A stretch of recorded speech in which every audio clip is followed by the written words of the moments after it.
you from sleeping at night, but you're afraid to take prescription sleep aids. There's something you should know. Tylenol PM is different. When used as directed, the medicine in Tylenol PM relieves pain and helps you sleep at night, and has not been shown to cause dependency.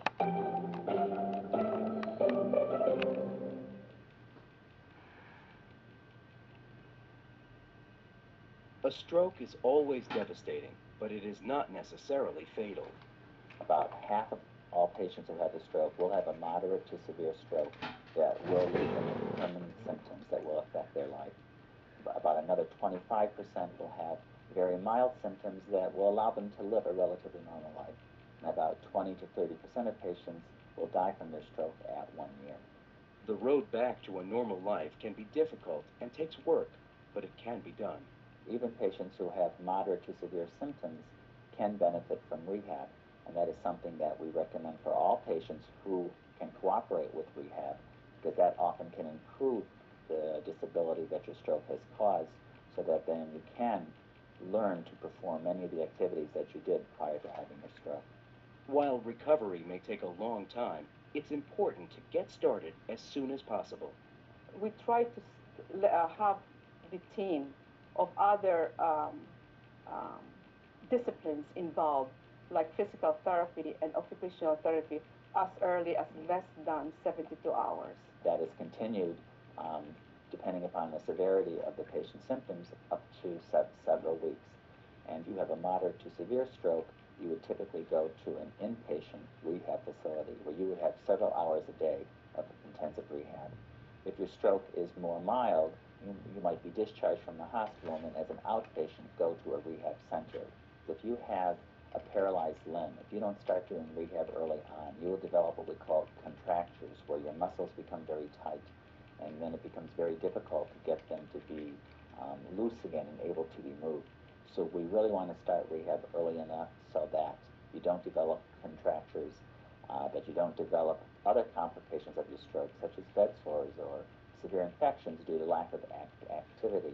Since stroke can affect any one of a number of functions, including movement, speech, and comprehension, it's necessary to have a team of experts work with patients. So if a patient has a very severe motor weakness or weakness in their limbs, we can offer them physical therapy that will help improve the tone of the muscles that have been affected.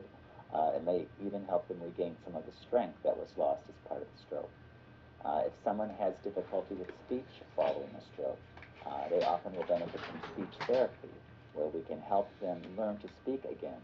And this is a process that takes a long period of time, but still can result in significant improvement in patients who have had a significant impairment of their speech as part of their stroke. Often, remaining disabilities need to be addressed by finding ways around the problem.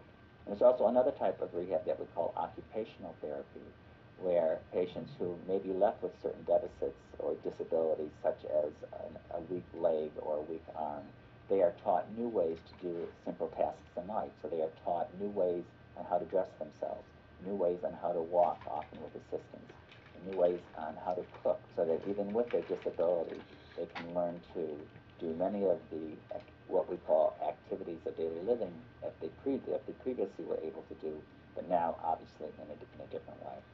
However, rehab is not always a smooth process. Some strokes affect your ability to understand or to comprehend. And for those types of patients, it's very hard to get them to cooperate with rehab because they don't understand what rehab is all about. So if someone has a very severe stroke that includes what we call aphasia, where they lose their ability to understand simple questions, those patients would have a lot of difficulty with rehab. Majority of these patients are very depressed. The fact that, they are never the same again, no matter what. And I cannot emphasize enough that the family who are supported on the patient, they have a better positive outlook in their recovery. So the positive outlook of the patient after a stroke while they are on the rehab program is very, very important.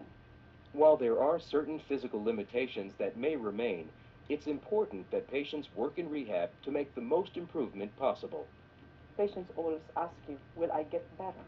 And if I get better, would I resume the movement on my hand, on my leg? And we tell them, it's up to you to help yourself. The expectation of a positive attitude is very important. Experts urge that as long as patients have the will to improve, they should stick with it. Rehab is a long process, and successes are made in small steps, so that you need to be very patient, and family members need to be very supportive to regain the ability to speak, to regain the ability to walk, to regain the ability to perform simple activities such as dressing yourself or feeding yourself. May take several weeks to learn how to regain those skills. I cannot tell my patient, your rehab is only good for 3 months, and then after that you won't get better. We tell them, if you feel that you are improving, go for it, continue on.